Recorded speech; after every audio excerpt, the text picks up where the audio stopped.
Doctor who got cancer at age 30 demands investigation into controversial Air Force base after more than 20 graduates from her high school were also diagnosed. A doctor who was diagnosed with bowel cancer at age 30 has raised the alarm about a possible cancer cluster after discovering 20 classmates from a high school near an Air Force base were also diagnosed with cancers at young ages. Dr. Julie Greenwalt, 33, called upon Florida state health officials to investigate after she and other classmates from Satellite High School were diagnosed with cancer at unusually young ages.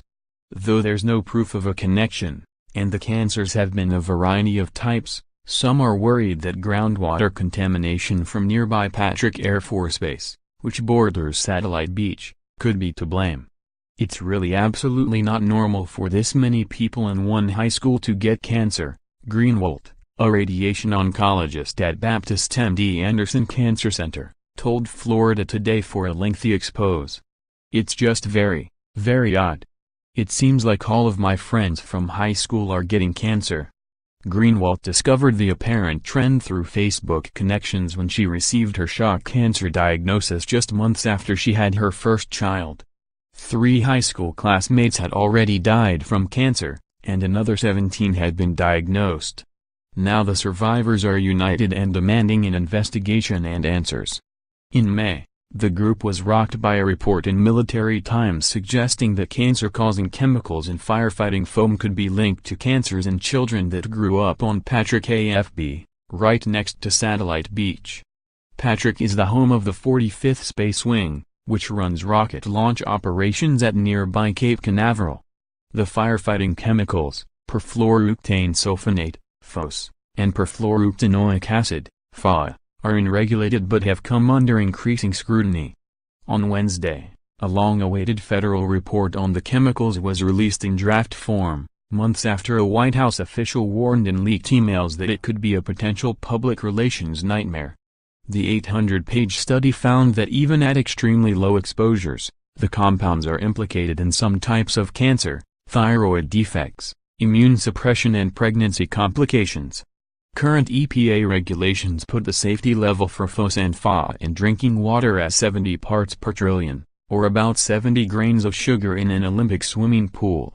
At Patrick AFB, all 28 of the groundwater monitoring wells show levels of FOS and FA above the guidelines, ranging from 71 parts per trillion to an astonishing 4.3 million parts per trillion, according to a Pentagon report released in March.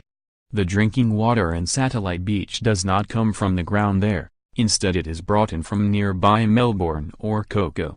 But Satellite residents routinely use groundwater for lawns and landscaping, and Greenwalt suspects she could have been exposed through the lagoons and river she played and fished in as a child. The questions and cancer cases in the area are mounting. Satellite High graduate Amy Morgan developed breast cancer at age 26. One of 7 known breast cancer cases who graduated within a few years of each other from the school. Victoria Hicks, 34, was diagnosed with stage 3 breast cancer on May 12, 2017, at age 33. Her son was just 5 years old at the time. In a case in town but not linked to the high school, Kathleen Marlar's son Ricky was only 7 when he was diagnosed with T-cell lymphoblastic lymphoma, a rare, fast-growing non-Hodgkin's lymphoma. Now 10 and recovering, Ricky was celebrated by the city's firefighters who made him an honorary firefighter after his diagnosis. A month ago, Marlar met the previous owner of her house, who stunned her with the revelation that she too had non-Hodgkin's lymphoma.